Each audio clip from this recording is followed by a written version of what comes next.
Ya estamos de regreso aquí en Ciudad Viva, en Radio 1000, y estamos platicando de esta zona de Salto del Agua, del barrio de San Juan, la zona actualmente conocida como San Juan de Letrán.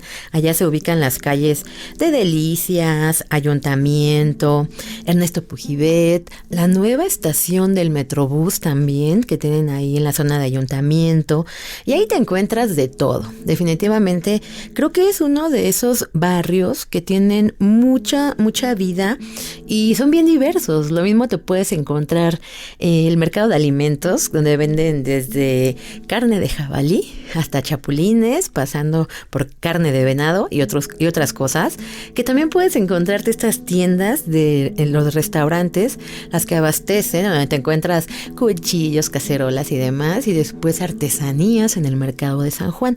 Creo que es un buen lugar para ir a comprar. Y estábamos platicando de esta fuente del Salto del Agua. Esta fuente del Salto del Agua era realmente el punto final de este acueducto de Belém, que llegaba aquí terminaban los 904 arcos que empezaban en Chapultepec. Cuando te des una vuelta por Chapultepec, yo te invito a que tomes un recorrido, no el tradicional, no que llegues y te vayas hacia el Museo de Historia, no, que te vayas hacia la izquierda y busques una caja de agua. Bueno, esta caja de agua era inmensa, de hecho solamente quedan pues ya los restos, los vestigios. Era una caja de agua enorme, en donde llegaba toda esta agua de los diferentes manantiales, y de ahí se trasladaba a través de estos arcos bellísimos. Todavía queda otra caja de agua saliendo del metro Chapultepec, en la entrada que da acceso al bosque. De hecho está así como en una islita, ya está colapsada. Y después de esto, de los arcos, lo único que nos queda es allá en el Metro Sevilla. Inclusive en el Metro Sevilla, si te fijas, su logotipo son una especie de arcos. Todavía quisieron recordar un poco la grandeza de este acueducto, y cuando sales del Metro Sevilla te encuentras ahí una fuente que pues está dando vuelta al agua en estos arcos que quedan. Pero era una belleza, de verdad que la Ciudad de México tuvo 3 acueductos magníficos, y este de Belém era impresionante. Pues esta agua llegaba, decían el agua gorda, llegaba aquí a la fuente del Salto del Agua, y ahí se vertía. Es hermosa. Yo te invito a que te detengas frente a esta fuente y observes cada detalle. Observes a estos niños que están ahí dentro de la fuente, a estos peces que parecen seres muy extraños, de los que brota esa agua. Y también que visites y tomes fotografías de las placas que están a los costados, en donde se da fe del momento en el que se hace ese acueducto y esa fuente. Cuando llegaba el agua a esta zona, pues no había de otra más que llegar, definitivamente ir de la casa a la fuente a tomar agua y trasladarla a tu casa. Imagínate, esto se hacía en unas grandes ollas. Era un trabajo bastante pesado. Así que surge un personaje que es el aguador. El aguador.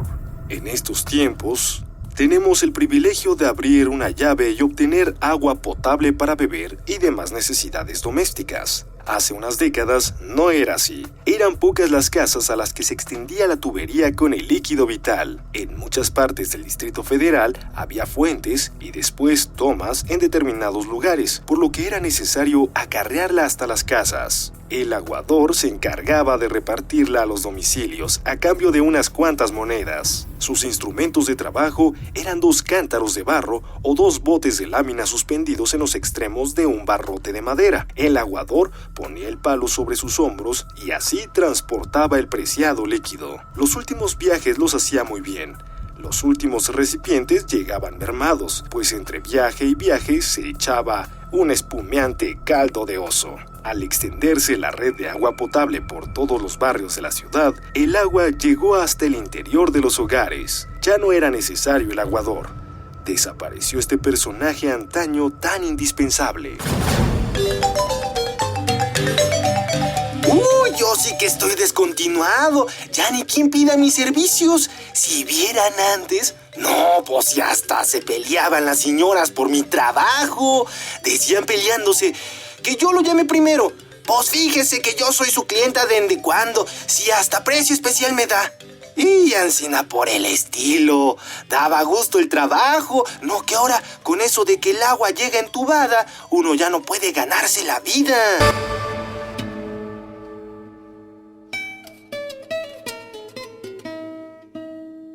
¿Qué hacía el aguador?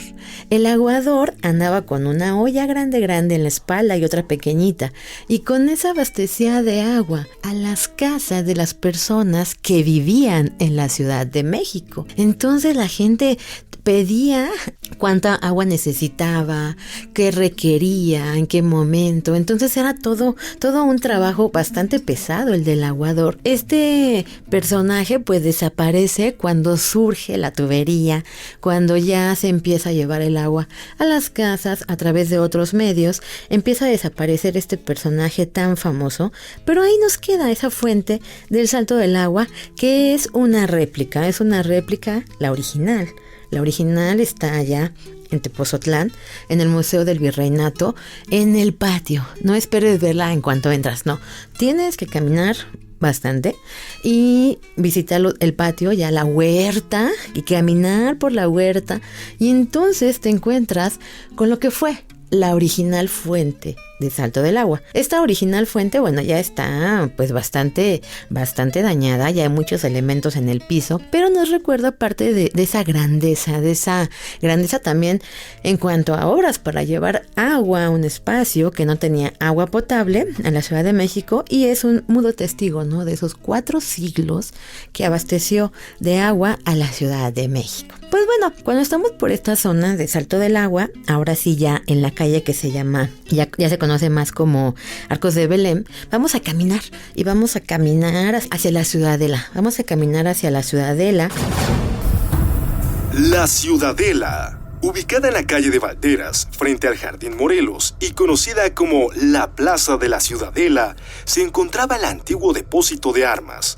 Hacia 1964, con el apoyo del gobierno de la Ciudad de México y el Ayuntamiento de Zacatlán, Puebla, se instala la entonces Feria de la Manzana, en cuyas exhibiciones se unen los primeros artesanos quienes, apoyados por la Secretaría de Industria y Comercio, solicitan permisos para acceder al predio abandonado e instalar ahí las primeras ferias artesanales itinerantes de la Ciudad de México. A partir del 1 de junio de 1965, se establece el primer mercado de artesanías, con el nombre de la Feria de la Ciudadela, y un año más tarde se consolidaría como la Unión de Artesanos y Similares de la República Mexicana, dando origen así al Mercado de Artesanías La Ciudadela, exponiendo productos elaborados de distintas regiones de nuestro país desde hace 49 años. El mercado es conocido mundialmente. Se producen y comercializan productos elaborados por manos mexicanas, preservando la tradición, el color, la creatividad y el amor a México, siendo uno de los lugares turísticos más importantes de la ciudad, donde se pueden encontrar diferentes expresiones artesanales en variados materiales. En voz de Rubén Darío, artesano mexicano. Hemos permanecido aquí y se ha vuelto un símbolo de la ciudad. Es un lugar obligado para la visita de los turistas nacionales y extranjeros. Pues nos consideramos afortunados porque nosotros conservamos las raíces y las tradiciones de nuestro país. Pues mire, anteriormente vivíamos de la exportación a diferentes países en Europa y otras partes, pero actualmente el mexicano está consumiendo ya las artesanías mexicanas para la decoración de sus hogares, de su rancho.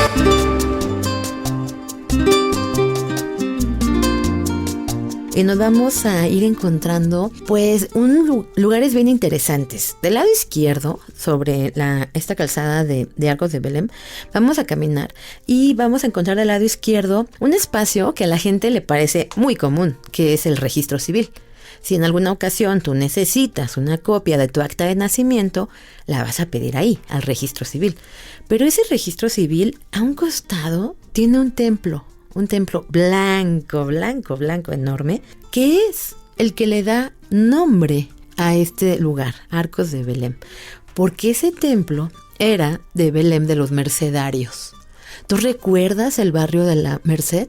Ese barrio de la Merced tan famoso nace con el claustro de la Merced.